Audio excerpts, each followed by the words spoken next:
Nous avions comme ambition de lancer pour un public plus large une boisson d'avoine, 100% avoine, origine locale belge, avec le niveau de certification au niveau de la qualité du produit le plus élevé. Donc on a rencontré Farm for Good qui nous a expliqué leur démarche. La démarche, essayer de travailler profondément sur les sols. Donc c'est bio, mais en même temps ils vont plus loin. Il y a un aspect régénératif qui nous touchait, nous. Quand vous prenez une boisson d'avoine, le premier ingrédient, il n'a pas dit ça, ce que je dis, mais c'est l'avoine.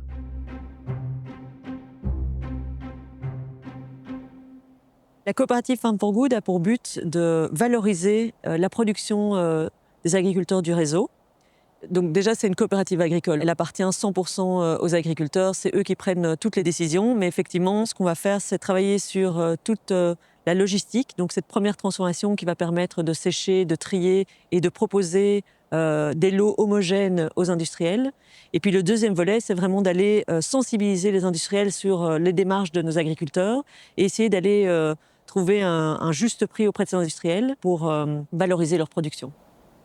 On a assez vite compris que le premier levier pour résoudre beaucoup de soucis en culture biologique, c'était d'allonger la rotation au maximum, de diversifier les cultures. L'avoine est vraiment top dans le sens où c'est une céréale à paille, mais qui est assez différente des autres, qui casse un peu le cycle des maladies par rapport aux autres céréales à paille, qui est assez facile à désherber dans le sens où elle est très couvrante au niveau du sol. Elle est peu gourmande en engrais, donc on la met surtout en fin de rotation. Donc elle a vraiment beaucoup d'avantages. Le problème, c'est qu'il fallait la valoriser. Et donc ici, maintenant, via Farm for Good, ils me proposaient un contrat d'avoine, mais du coup pour l'alimentation humaine.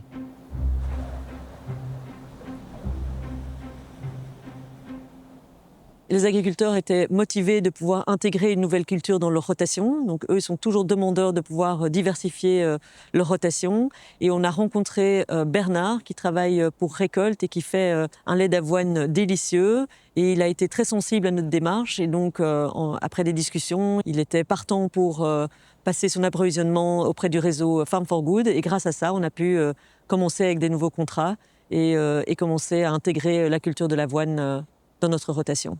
Une fois qu'on a trouvé un partenaire qui avait envie de s'associer à la démarche Farm for Good, on regarde les volumes dont il a besoin et puis on fait un appel au réseau pour voir qui a encore de la place dans sa rotation ou qui a envie de mettre en place la culture dans sa ferme.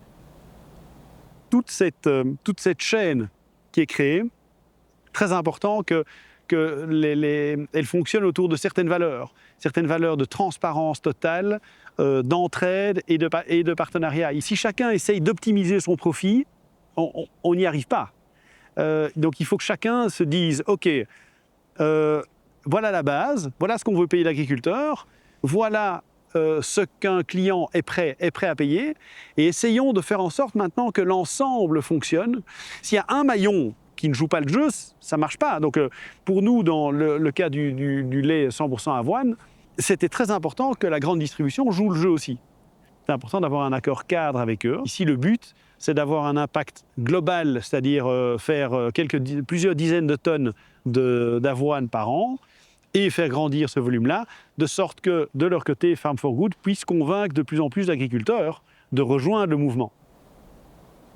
Alors effectivement, donc, quand on analyse les coûts, les risques pris par l'agriculteur et donc les coûts que ça peut engendrer, on va essayer de les faire porter par les différents maillons de la chaîne de valeur. Il n'y a pas de recette magique, c'est une bonne communication, un respect mutuel et en travaillant sur une logistique plus efficiente, sur des volumes, généralement on arrive à mettre en place des nouvelles filières qui respectent les besoins économiques de chacun.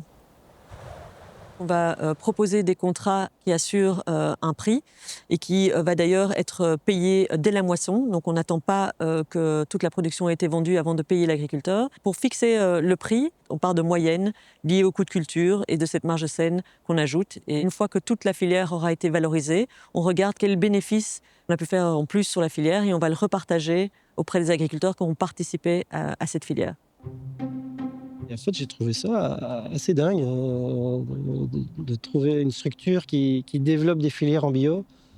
Parce que c'est clairement ce qui manque, hein. Produire en bio, je ne vais pas dire que tout le monde sait le faire. Il faut le vendre, il faut le commercialiser et à un prix rémunérateur. Je ne saurais pas le faire avec des volumes, ici il y a 5 hectares d'avoine, je ne saurais pas les valoriser moi-même au niveau de la ferme. Donc c'est là qu'on a besoin de structures.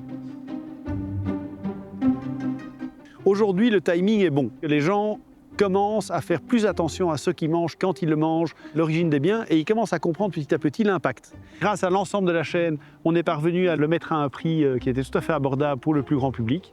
Le but n'était pas d'avoir l'avoine le moins cher possible. Le but était de pouvoir dire, ce produit-là, on peut le donner à manger aux gens qu'on aime.